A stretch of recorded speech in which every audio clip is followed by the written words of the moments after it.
며느리 휴대폰 속 제 이름은 투자 ATM이었습니다. 그걸 보는 순간 심장이 멎는 줄 알았어요. 30년 동안 모은 퇴직금 3천만 원, 그 돈을 믿음이라 부르던 제 입이 부끄러워졌습니다. 가족이라 믿었고 효부라 여겼던 며느리. 그녀는 제 이름을 통장 비밀번호처럼 눌러 썼더군요. 그날 밤 저는 결심했습니다. 다신 누구의 ATM으로도 살지 않겠다고요. 이제부터는 내 이름으로, 내 뜻으로, 내 삶을 다시 씁니다. 인천 부평의 15층짜리 아파트는 20년도 더 된 건물이었습니다. 복도 벽에는 페인트가 벗겨진 자국이 있었고 계단참에는 누군가 버리고 간 화분이 놓여 있었습니다. 정인숙은 그 아파트 8층에서 30년을 살았습니다. 오늘은 은행을 마지막으로 나오는 날이었습니다. 30년 동안 매일 아침 8시 50분에 출근해서 창구 앞에 앉아 손님을 맞았습니다. 예금 통장을 만들어주고 이체 서류를 확인하고 민원을 들어주고 때로는 화난 손님 앞에서 고개를 숙였습니다. 손끝에는 종이에 베인 상처가 20개도 넘게 있었습니다. 명예퇴직 신청서를 낼 때 지점장은 고생 많으셨어요 라고 했습니다. 동료들은 꽃다발을 건넸습니다. 인숙은 눈물을 참으며 웃었습니다. 퇴직금은 5억 정도 될 거라고 했습니다. 앞으로 편하게 노후 생활을 보낼 일만 남았습니다. 집으로 돌아오는 길에 마트에 들렀습니다. 장바구니에 두부와 대파, 그리고 아들이 좋아하는 소시지를 담았습니다. 계산대에서 카드를 꺼낼 때 손이 가벼웠습니다. 이제는 출근할 필요가 없다는 게 실감이 났습니다. 현관문을 열자 아들 진수가 소파에 앉아 있었습니다. 며느리 하은도 옆에 앉아 있었습니다. 하은의 무릎 위에는 노트북이 놓여 있었습니다. 엄마 오셨어요? 진수가 일어나 짐을 받았습니다. 인숙은 가방을 내려놓으며 숨을 고르고 말했습니다. 응, 오늘로 다 끝났어. 고생하셨어요, 엄마. 하은이 차를 따라 주었습니다. 따뜻한 보리차였습니다. 인숙은 컵을 두 손으로 감싸며 자리에 앉았습니다. 거실 창밖으로는 아파트 단지 놀이터가 보였습니다. 아이 둘이 그네를 타고 있었습니다. 퇴직금은 언제 나와요? 진수가 물었습니다. 인숙은 잠깐 생각하다가 대답했습니다. 2주 안에 들어온데 5억 정도라고 했어. 그 정도면 괜찮네요. 하은이 노트북을 닫으며 말했습니다. 인숙은 고개를 끄덕였습니다. 그날 밤 저녁은 삼겹살이었습니다. 진수가 고기를 구웠고 하은이 상추와 쌈장을 준비했습니다. 인숙은 밥을 지었습니다. 밥솥 뚜껑을 열자 하얀 김이 피어올랐습니다. 식사 중에 진수가 말했습니다. 엄마 이제 편히 쉬셔야 돼요. 그래야지 뭐. 근데 요즘 은행 이자 너무 낮지 않아요? 하은이 끼어들었습니다. 인숙은 고기를 씹으며 대답했습니다. 그래도 예금이 제일 안전하잖아. 하지만 요즘은 그게 의미 없어요. 물가는 오르는데 이자는 1%도 안 되잖아요. 하은의 목소리는 부드러웠습니다. 인숙은 잠깐 멈칫했습니다. 그 말이 틀린 건 아니었습니다. 며칠 후 통장에 퇴직금이 입금됐습니다. 인숙은 은행 앱을 열어 잔액을 확인했습니다. 가슴이 뛰었습니다. 30년의 결과였습니다. 그날 저녁 진수와 하은이 다시 찾아왔습니다. 하은은 손에 서류 봉투를 들고 있었습니다. 인숙은 차를 내왔고 세 사람은 식탁에 둘러앉았습니다. 엄마 저희가 제안 하나 드리려고요. 진수가 입을 열었습니다. 인숙은 차를 한 모금 마시며 들었습니다. 요즘 쇼핑몰 매출이 괜찮아요. 근데 재고 정리를 제대로 못해서 자금이 좀 묶여 있거든요. 응. 그래서 그 퇴직금 일부만 저희랑 같이 굴려보면 어떨까 해서요. 투자라기보다는 함께 관리하는 거요. 하은이 서류를 펼쳤습니다. 어사 용지에는 매출 그래프와 예상 수익이 인쇄되어 있었습니다. 인숙은 안경을 쓰고 천천히 읽었습니다. 글자는 작았고 숫자는 많았습니다. 얼마 정도 필요해? 2억 정도만 있으면 재고 다 정리하고 새 물건 들여올 수 있어요. 그럼 석 달 안에 2배는 벌 수 있어요. 진수의 목소리는 확신에 차 있었습니다. 인숙은 서류를 내려놓고 두 사람을 번갈아 봤습니다. 진수는 자신의 아들이었습니다. 하은은 3년 전 결혼한 며느리였습니다. 명절 때마다 선물을 챙겨주고 생일이면 케이크를 사다 주는 사람들이었습니다. 위험하진 않아. 엄마 저희가 이미 2년째 하고 있잖아요. 그냥 규모만 키우는 거예요. 그래도 내 돈인데. 물론이죠. 그래서 같이 관리하자는 거예요. 어머니 명의로 법인 계좌 하나 더 만들고 거기 넣어두는 거예요. 필요하면 언제든 찾으실 수 있어요. 하은이 웃으며 말했습니다. 인숙은 잠시 생각했습니다. 가족이니까 괜찮을 거라는 생각이 들었습니다. 30년을 일했는데 이제는 가족에게 조금 기댈 수도 있지 않을까 싶었습니다. 알았어, 그럼 한번 해보자. 진수와 하은이 환하게 웃었습니다. 하은이 서류를 다시 꺼냈습니다. 계좌 개설 신청서였습니다. 인숙은 이름을 적고 도장을 찍었습니다. 서류는 2장이었습니다. 하은이 그걸 봉투에 넣으며 말했습니다. 어머니, 정말 감사해요. 곧 좋은 결과 보여드릴게요. 그래, 잘해봐. 그날 밤 인숙은 통장을 꺼내 책상 위에 올려놓았습니다. 서랍에서 별 모양 스티커를 꺼내 표지에 붙였습니다. 노란색 별이었습니다. 반짝이는 재질이었습니다. 그 위에 유성펜으로 작게 적었습니다. 내 인생의 보람. 통장을 다시 서랍 안에 넣으며 인숙은 작게 웃었습니다. 이제 편히 쉴 수 있을 것 같았습니다. 가족이 함께 해주니까 마음이 놓였습니다. 창밖으로는 가로등 불빛이 들어왔습니다. 아파트 단지는 조용했습니다. 인숙은 이불을 덮고 누웠습니다. 눈을 감자 30년의 장면들이 스쳐 지나갔습니다. 창구 안의 얼굴들, 서류 더미, 출퇴근길의 버스, 점심시간의 김밥. 그리고 이제는 그게 끝났습니다. 새로운 시작이라고 생각했습니다.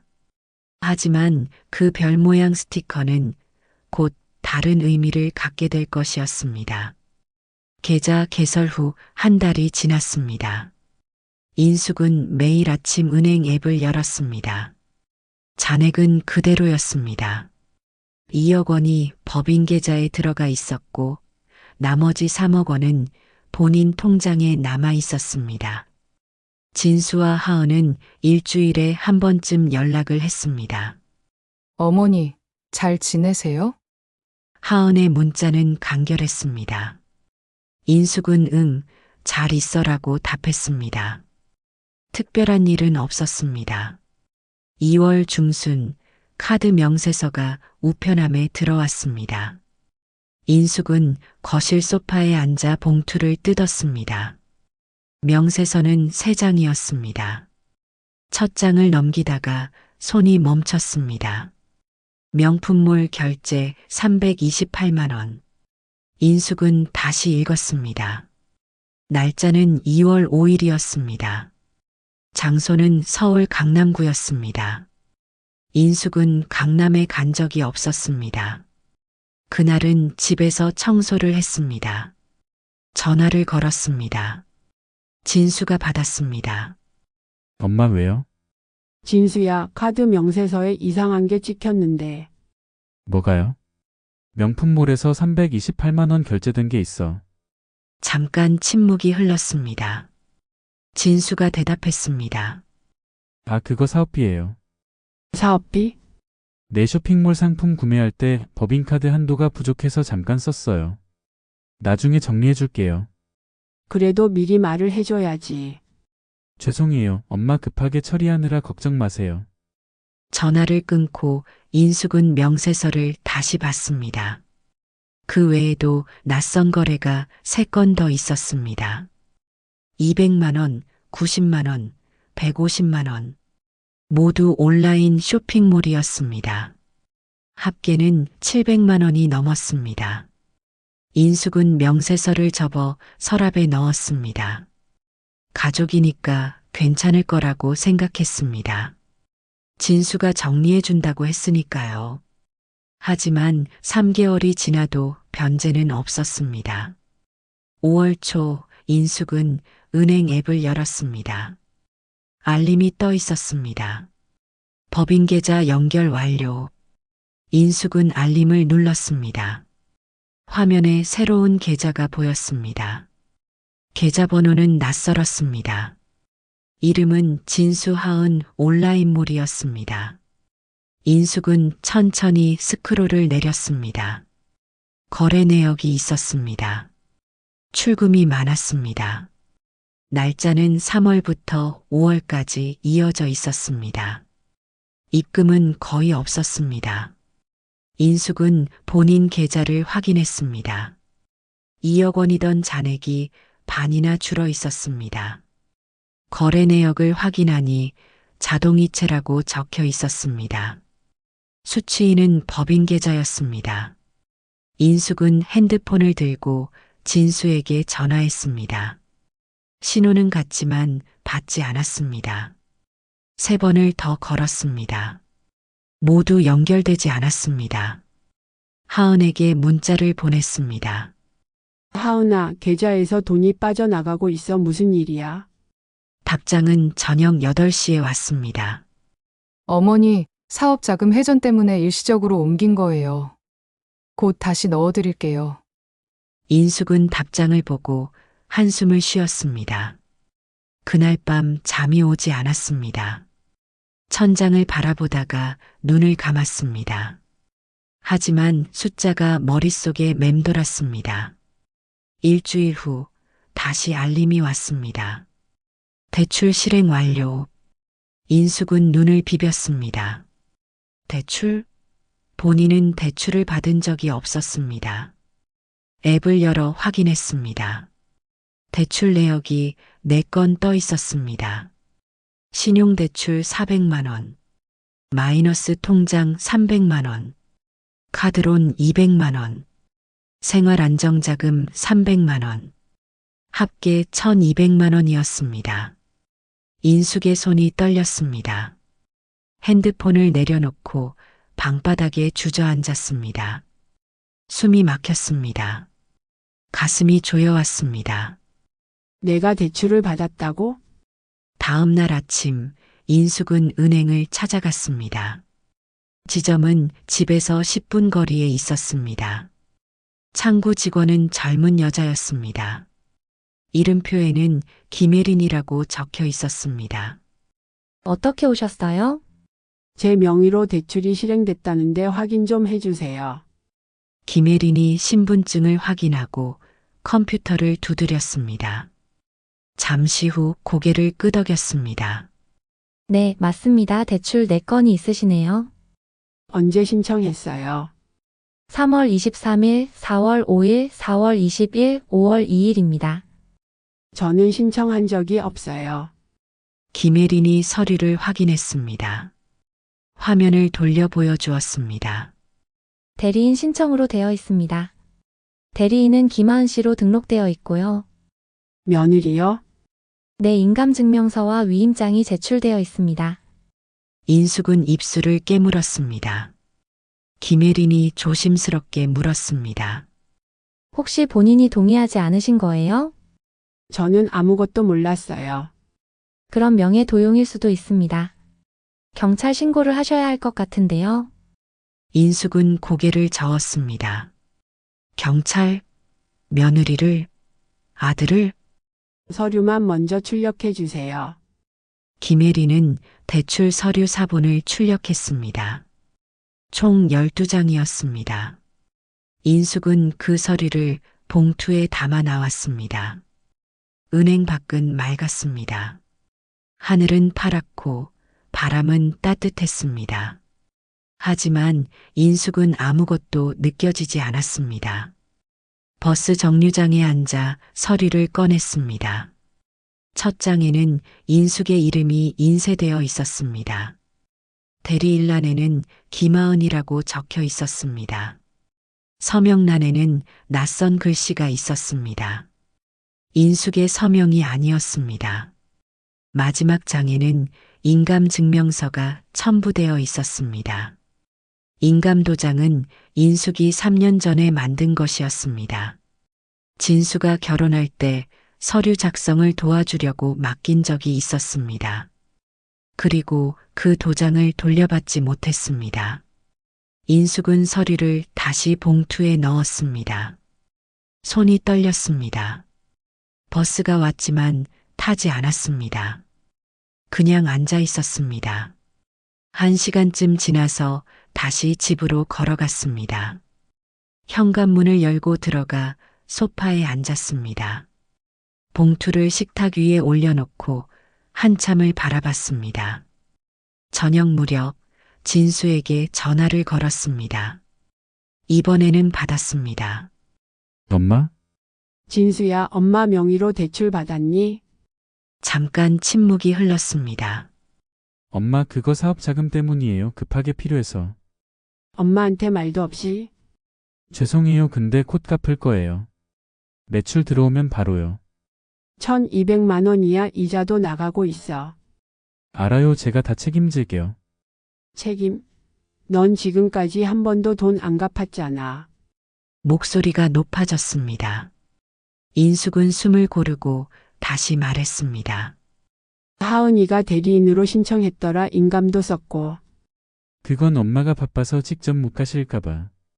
바쁘긴 뭐가 바빠. 엄마 퇴직했잖아. 죄송해요. 엄마 진짜 곧 정리할게요. 언제?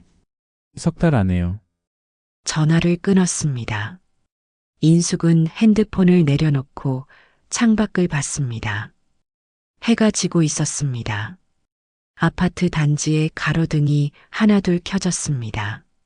가족이라 믿었는데 인숙은 작게 중얼거렸습니다. 그 믿음이 내 빚이 될 줄은 몰랐다. 그날 밤 인숙은 통장을 꺼냈습니다. 표지에 붙어 있는 별 모양 스티커를 바라봤습니다. 노란색은 여전히 반짝였습니다. 하지만 이제는 보람이 아니라 경고처럼 느껴졌습니다. 서랍 깊은 곳에서 낡은 가계부를 꺼냈습니다. 30년 전 결혼하고 처음 산 가계부였습니다. 표지는 해져 있었고 모서리는 접혀 있었습니다. 인숙은 첫 페이지를 펼쳤습니다. 펜을 들고 날짜를 적었습니다. 5월 15일. 대출 확인. 1200만 원. 그 아래 작게 적었습니다. 내가 순진했구나. 가계부를 덮고 불을 껐습니다. 어둠 속에서 눈을 뜨고 누워 있었습니다. 천장이 보이지 않았습니다.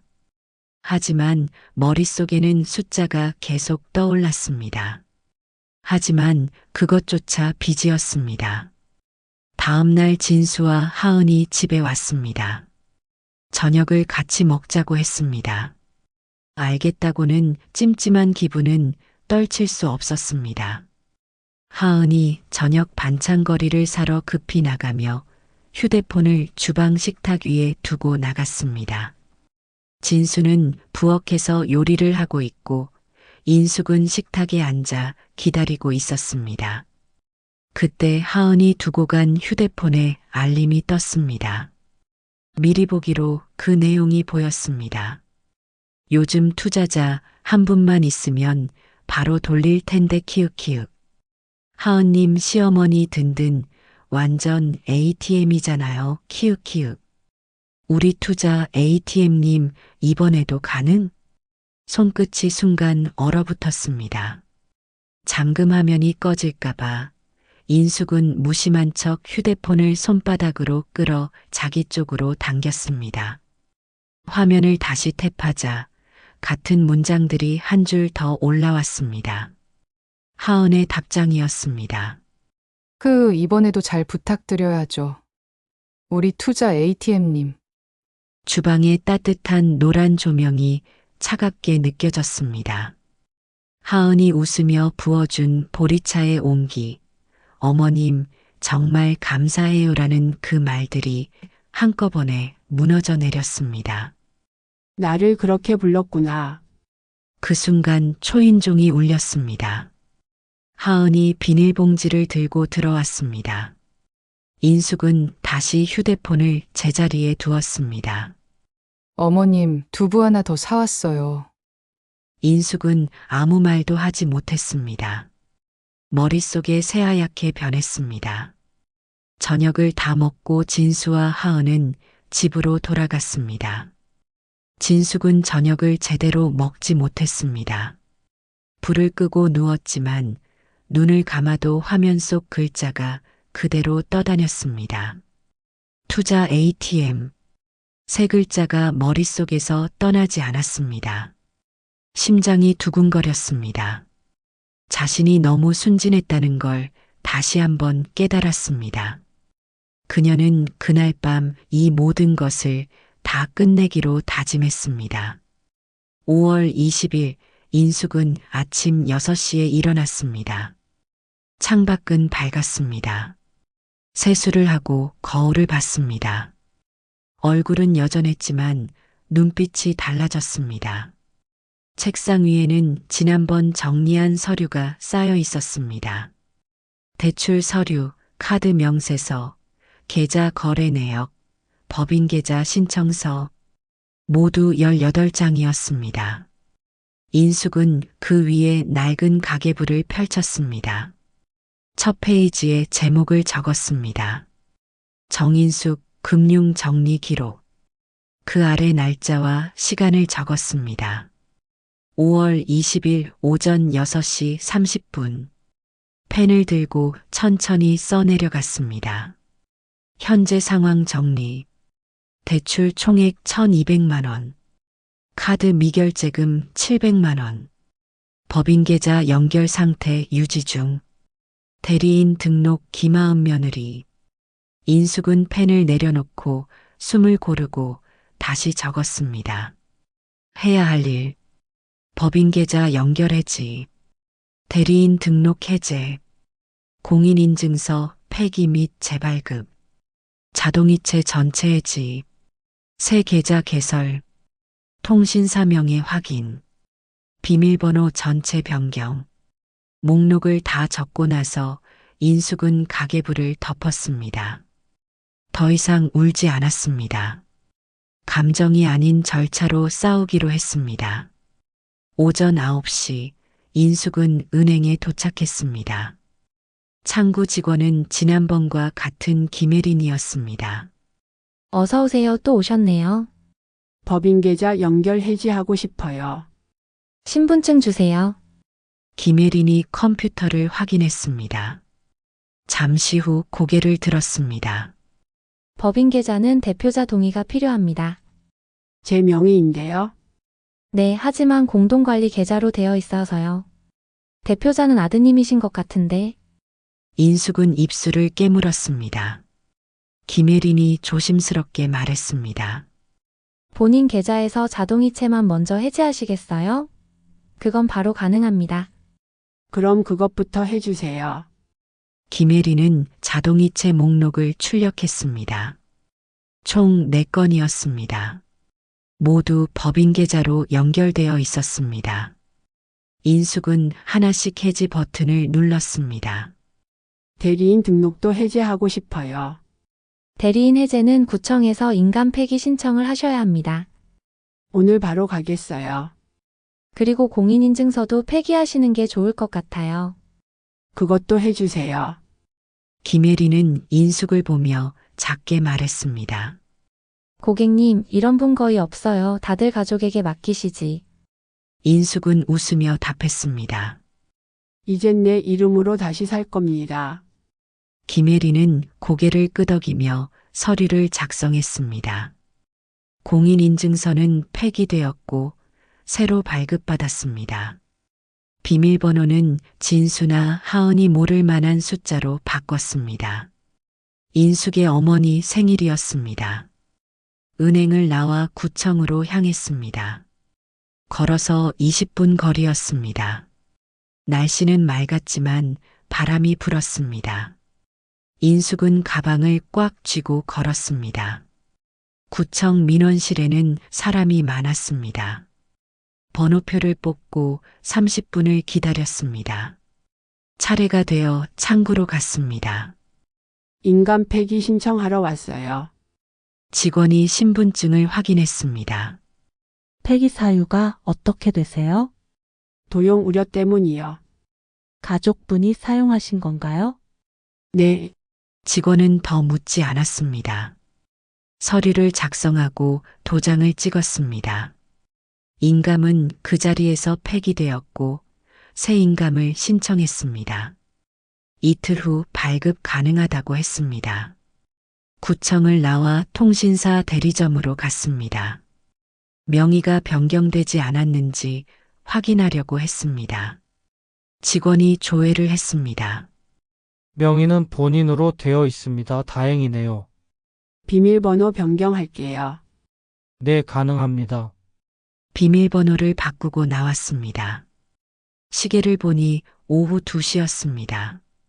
점심을 먹지 않았지만 배가 고프지 않았습니다. 집으로 돌아와 가계부를 펼쳤습니다. 오늘 한 일을 기록했습니다. 5월 20일 마이너스 자동이체 4건 해지 완료. 마이너스 공인인증서 폐기 후 재발급. 마이너스 인감 폐기 신청 이틀 후 수령. 마이너스 통신사 비밀번호 변경 완료. 펜을 내려놓고 잠시 창밖을 봤습니다. 아파트 놀이터에서 아이들이 놀고 있었습니다. 그네를 타는 아이, 미끄럼틀을 내려오는 아이. 평범한 오후였습니다. 핸드폰이 울렸습니다. 하은이었습니다. 인숙은 전화를 받았습니다. 어머니, 응, 갑자기 자동이체가 다 끊겼다고 알림 왔는데 무슨 일이에요? 내가 끊었어.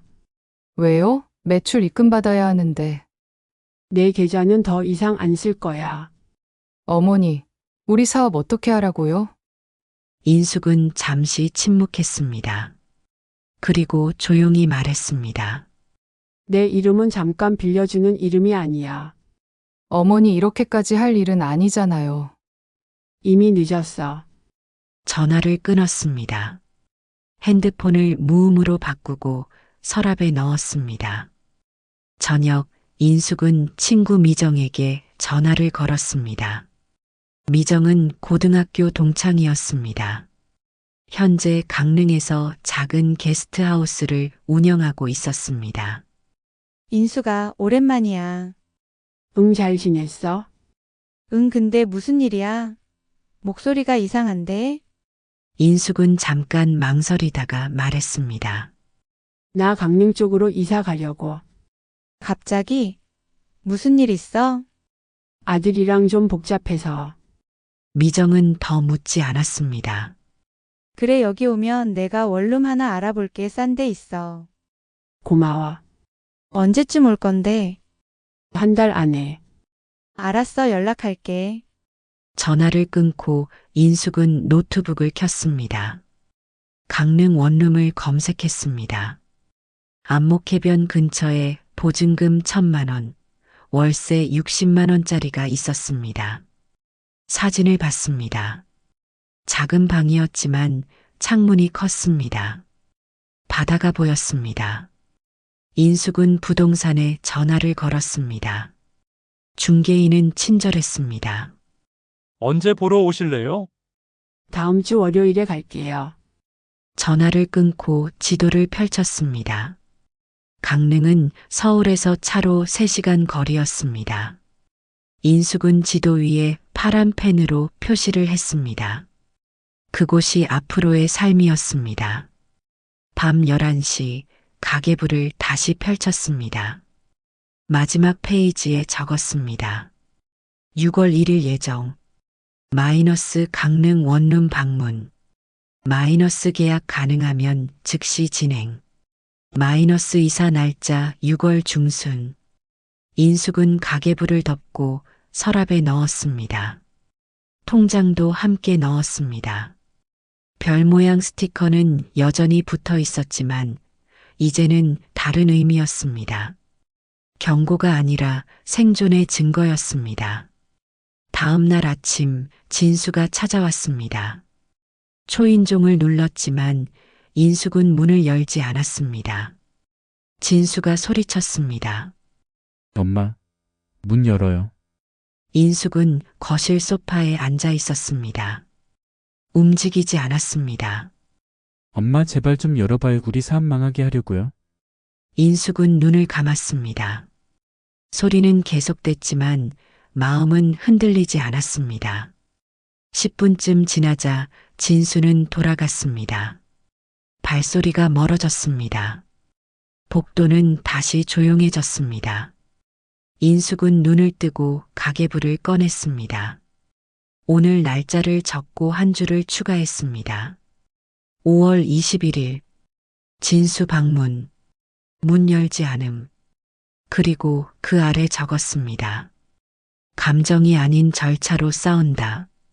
오후 인숙은 새 은행 지점을 찾아갔습니다. 집에서 3km 떨어진 곳이었습니다. 진수나 하은이 모르는 곳이었습니다. 새 계좌 개설하려고요. 네, 신분증 주세요. 직원은 빠르게 처리했습니다. 새 통장이 나왔습니다. 표지는 초록색이었습니다. 인숙은 그 통장에 남은 돈을 옮겼습니다. 집으로 돌아오는 길, 인숙은 편의점에 들렀습니다. 스티커를 샀습니다. 하트 모양이었습니다. 빨간색이었습니다. 집에 와서 새 통장 표지에 스티커를 붙였습니다. 그리고 유성펜으로 적었습니다.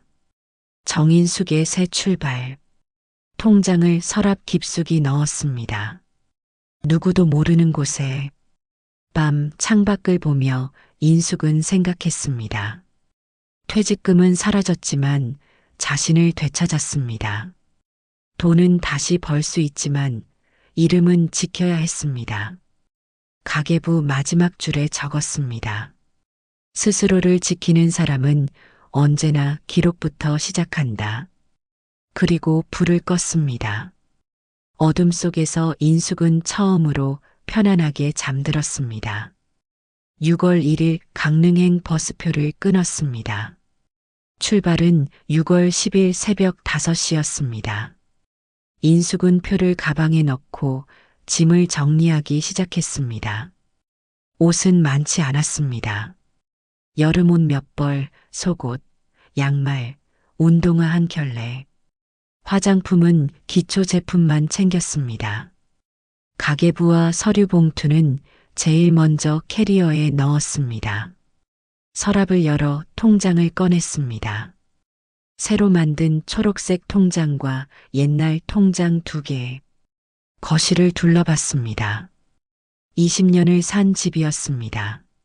소파는 낡았고 식탁은 기울어져 있었습니다. 벽에는 진수의 초등학교 상장이 걸려 있었습니다. 모범상, 개근상. 인숙은 상장을 내렸습니다. 액자를 닫고 식탁 위에 올려놓았습니다. 그리고 그 옆에 편지 봉투를 놓았습니다. 봉투 안에는 대출 서류 사본과 계좌 거래 내역, 명예 해지 확인서가 들어 있었습니다. 모두 19장이었습니다.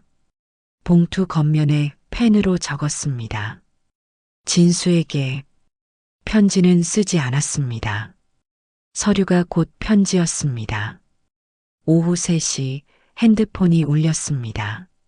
하은이었습니다. 인숙은 잠시 망설이다가 전화를 받았습니다. 어머니, 응. 잠깐만 계좌 그대로 놔주세요. 우리 매출 입금 들어와야 되거든요. 인숙은 창밖을 보며 대답했습니다. 안 돼. 어머니, 이러시면 저희 정말 망해요. 제발요. 그건 내 일이야. 어머니 왜 이러세요? 가족인데. 인숙은 잠깐 침묵했습니다. 그리고 조용히 말했습니다. 내 이름은 잠깐 빌려주는 이름이 아니야. 어머니, 난 이제 내 시어머니이기 전에 정인숙이야. 무슨 말씀이세요? 인숙은 한숨을 쉬었습니다.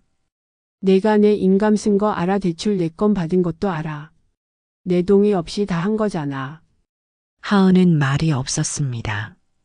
인숙은 계속 말했습니다.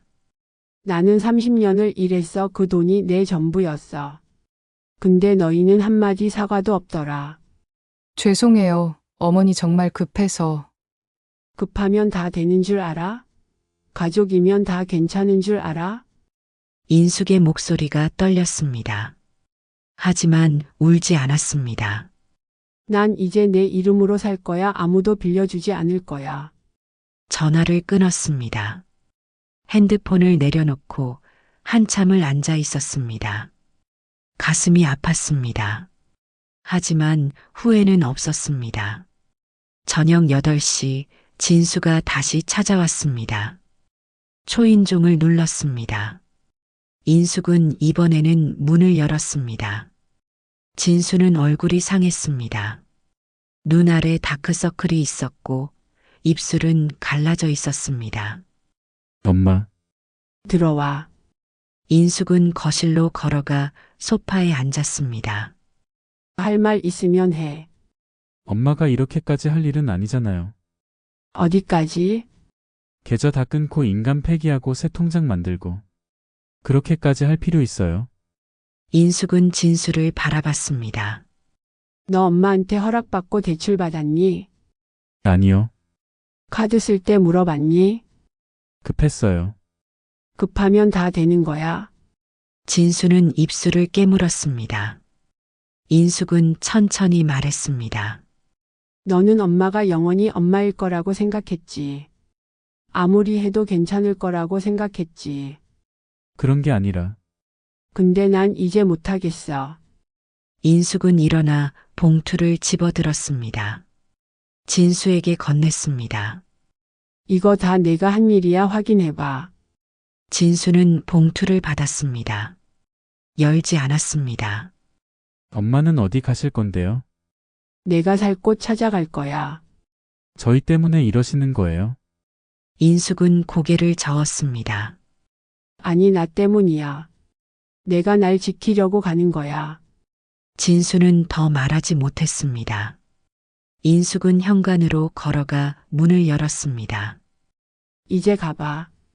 진수는 봉투를 들고 나갔습니다. 뒤돌아보지 않았습니다. 인숙은 문을 닫고 등을 기댔습니다. 다리가 후들거렸습니다. 바닥에 주저앉아 무릎을 안았습니다. 울지 않았습니다. 다만 숨을 고르고 있었습니다. 10분쯤 지나 일어났습니다. 부엌으로 가서 물을 마셨습니다. 컵을 내려놓고 시계를 봤습니다. 밤 9시였습니다. 캐리어를 다시 확인했습니다. 옷, 신발, 세면도구, 가계부, 통장, 서류 모두 챙겨졌습니다. 지퍼를 닫고 손잡이를 잡아당겼습니다. 무게는 적당했습니다. 침대에 누워 눈을 감았습니다. 잠은 오지 않았습니다. 머릿속에 지난 30년이 지나갔습니다. 결혼, 출산, 육아, 직장 생활. 그리고 지금 새벽 4시 알람이 울렸습니다. 인숙은 일어나 세수를 했습니다. 간단히 화장을 하고 옷을 입었습니다. 검은색 바지에 흰색 티셔츠, 편한 운동화. 캐리어를 끌고 거실로 나왔습니다. 마지막으로 집을 둘러봤습니다. 식탁 위에는 봉투와 상장이 그대로 있었습니다. 소파는 비어 있었습니다. 인숙은 작게 중얼거렸습니다. 안녕. 현관문을 열고 나왔습니다. 복도는 조용했습니다. 엘리베이터를 탔습니다. 거울에 비친 자신을 봤습니다. 얼굴은 피곤했지만 눈빛은 또렷했습니다. 1층에 내려와 아파트 정문을 나섰습니다. 밖은 어두웠습니다. 가로등 불빛만 희미하게 켜져 있었습니다.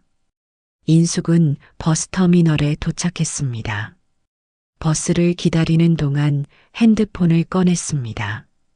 마지막으로 화면을 확인했습니다. 하은에게서 문자가 와 있었습니다. 엄마, 정말 가시는 거예요? 인숙은 답장하지 않았습니다. 대신 전원을 껐습니다. 화면이 꺼지며 어둠 속으로 사라졌습니다. 버스가 왔습니다. 기사가 인사했습니다. 강릉 가는 거 맞죠? 네, 맞습니다.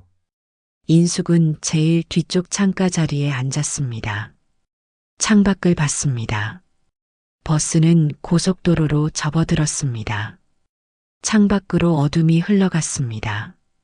가로등, 표지판, 휴게소, 모든 것이 빠르게 지나갔습니다. 인숙은 가방에서 가계부를 꺼냈습니다. 첫 페이지를 펼쳤습니다. 정인숙 금융정리 기록. 한 줄씩 읽어 내려갔습니다. 마지막 페이지에 날짜를 적었습니다. 6월 10일 새벽 5시. 그 아래 적었습니다. 이건 도피가 아니야. 내 인생을 되찾는 출근이야. 가계부를 덮고 가방에 넣었습니다. 창밖을 다시 봤습니다. 해가 뜨기 시작했습니다. 지평선 너머로 빛이 번졌습니다. 주황색, 노란색, 붉은색. 인숙은 눈을 감았습니다. 눈물이 흘렀습니다. 하지만 슬픔만은 아니었습니다. 해방감도 함께였습니다. 2시간 후 버스는 강릉 터미널에 도착했습니다. 인숙은 캐리어를 끌고 내렸습니다. 바람이 불었습니다. 바다 냄새가 났습니다. 핸드폰 전원을 켰습니다. 미정에게 문자를 보냈습니다. 도착했어. 답장은 바로 왔습니다. 기다려 10분 안에 갈게. 인숙은 터미널 벤치에 앉았습니다. 캐리어를 옆에 세우고 하늘을 봤습니다. 구름 한 점 없었습니다. 파란 하늘이었습니다. 가방에서 통장을 꺼냈습니다. 빨간 하트 스티커가 햇빛에 반짝였습니다. 인숙은 작게 웃었습니다. 이제 시작이야. 미정의 차가 도착했습니다. 인숙은 일어나 손을 흔들었습니다. 미정이 내려 달려왔습니다. 두 사람은 포옹했습니다. 고생했어. 응, 이제 괜찮아. 차에 올라타며 인숙은 뒤를 돌아봤습니다. 터미널은 점점 작아졌습니다. 그리고 시야에서 사라졌습니다. 앞을 봤습니다. 길은 바다로 이어졌습니다. 파도가 보였습니다. 하얀 거품이 일었습니다. 인숙은 창문을 열었습니다. 바람이 얼굴을 스쳤습니다. 차갑고 신선했습니다. 떠남은 도피가 아니야. 인숙은 작게 중얼거렸습니다. 존엄을 되찾는 첫걸음이야. 차는 계속 달렸습니다. 바다를 향해서. 강릉 안목해변의 새벽은 어두웠습니다. 바다 쪽에서 불어오는 바람이 차가웠고 가로등 아래 서 있는 인숙의 그림자는 길었습니다. 캐리어를 끌고 원룸 계단을 올라갈 때 그녀는 한 번도 뒤를 돌아보지 않았습니다. 돌아본다고 해서 달라질 것은 없었습니다. 퇴직금은 이미 사라졌고 서울의 집은 더 이상 그녀의 이름으로 존재하지 않았습니다. 남은 것은 반으로 줄어든 통장과 30년 동안 은행 창구에서 익힌 숫자 감각뿐이었습니다. 첫날 밤 인숙은 원룸 창문을 열고 바다를 바라봤습니다. 어둠 속에서 파도 소리만 들렸습니다. 그 소리는 규칙적이었고 예측 가능했습니다. 그녀는 그 소리가 좋았습니다. 사람의 말처럼 변하지 않았고 약속을 저버리지도 않았습니다. 그날 밤 그녀는 장부를 꺼내 마지막 페이지에 적었습니다. 오늘부터 나는 다시 시작한다. 이틀 후 인숙은 안목해변의 작은 카페 문을 열었습니다. 유리문에는 아르바이트 구함이라는 손글씨 메모가 붙어 있었습니다. 카페 안은 비좁았고 원두 냄새가 진했습니다. 카운터 안쪽에서 40대 초반으로 보이는 여자가 고개를 들었습니다. 어르신, 커피 드릴까요? 인숙은 메모를 가리켰습니다. 아르바이트 자리 아직 있나요? 여자는 잠시 인숙을 바라봤습니다. 주름진 손과 단정한 옷차림, 그리고 조용히 빛나는 눈빛을. 경험 있으세요? 없습니다. 하지만 배우겠습니다. 사장은 웃으며 앞치마를 건넸습니다. 첫 일주일은 힘들었습니다. 30년 동안 앉아서 숫자를 세던 손이 이제는 뜨거운 물과 씨름했습니다. 컵을 쌓고 바닥을 닦고 테이블을 정리했습니다. 허리가 아팠고 발이 부었습니다. 하지만 인숙은 한 번도 쉬자고 말하지 않았습니다. 퇴근 후 원룸으로 돌아오면 그녀는 작은 노트에 하루를 기록했습니다. 오늘 에스프레소 40잔 팔림. 카푸치노 스팀이 어렵다. 내일은 더 잘할 것. 숫자는 거짓말을 하지 않았습니다. 그 사실이 그녀를 안심시켰습니다. 사흘째 되던 날 단골 손님 한 명이 물었습니다. 새로 오셨어요? 처음 보는데. 인숙은 고개를 숙이며 답했습니다. 네, 이제 배우는 중입니다. 손이 빠르시네요. 여기서 오래 일하실 거예요? 인숙은 잠시 멈칫했습니다. 오래라는 단어가 낯설었습니다. 서울에서는 오래라는 말이 늘 거짓말이었습니다. 오래 믿었던 가족, 오래 일했던 은행, 오래 모았던 돈. 모든 오래는 결국 사라졌습니다. 모르겠습니다. 하루씩 일할 뿐이에요. 손님은 고개를 끄덕이며 자리로 돌아갔습니다. 일주일이 지나자 카페 사장은 인숙에게 앞치마 하나를 더 건넸습니다. 새 것이었습니다. 이거 써요, 언니 전용. 인숙은 눈시울이 뜨거워졌지만 참았습니다. 고맙습니다. 언니 손님 응대 진짜 좋아요. 오래 하셨던 티나요. 말투가 정중하고 숫자 계산도 빨라요. 인숙은 앞치마를 받아들며 웃었습니다. 30년 했으니까요. 이제 다시 배우는 중이지만요. 한 달이 지나면서 단골 손님들이 인숙을 알아보기 시작했습니다. 오늘도 계세요? 정 선생님. 오늘은 라떼 한 잔 주세요, 정 사장님. 처음에는 어색했습니다. 그녀는 사장도 선생도 아니었습니다. 그저 하루 8시간 일당을 받는 아르바이트였습니다. 하지만 그 호칭들이 싫지 않았습니다. 누군가의 엄마도 누군가의 며느리도 아닌 그냥 정 선생님으로 불리는 시간. 그 시간이 그녀에게는 선물이었습니다. 어느 날 아침 단골 할머니 한 분이 카페에 들어오며 말했습니다. 오늘 날씨 좋지요. 정 사장님도 바다 좀 보고 오세요. 인숙은 고개를 저었습니다. 오후에 한번 나가볼게요. 할머니는 웃으며 자리에 앉았습니다. 좋아요. 여긴 서울 같지 않아요? 여유가 있지요. 여유. 인숙은 그 단어를 오래 곱씹었습니다. 서울에서는 여유가 없었습니다. 늘 누군가를 위해, 무언가를 위해 달렸습니다. 그런데 이곳에서는 달리지 않아도 괜찮았습니다. 2달째 사장은 인숙에게 키를 하나 건넸습니다. 언니, 이제 오픈 맡아줄 수 있어요? 인숙은 놀라서 물었습니다. 제가요? 네, 믿어요. 그날 밤 인숙은 키를 손에 쥐고 오래 바라봤습니다. 작은 쇠붙이 하나였지만 그것은 신뢰의 증표였습니다. 서울에서 잃었던 그 신뢰가 이곳에서 조금씩 돌아오고 있었습니다. 어느 날 오후 인숙의 핸드폰이 울렸습니다. 친구 미정이었습니다. 인수가 소식 들었어? 진순의 쇼핑몰 완전히 망했대. 세금 체납에 빚 독초까지. 하은이랑도 이혼 얘기 나온대.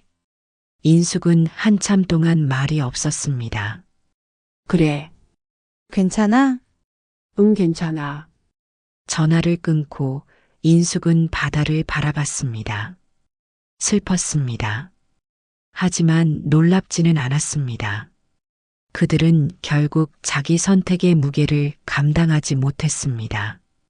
엄마의 퇴직금이 아니라 자기 삶의 무게를.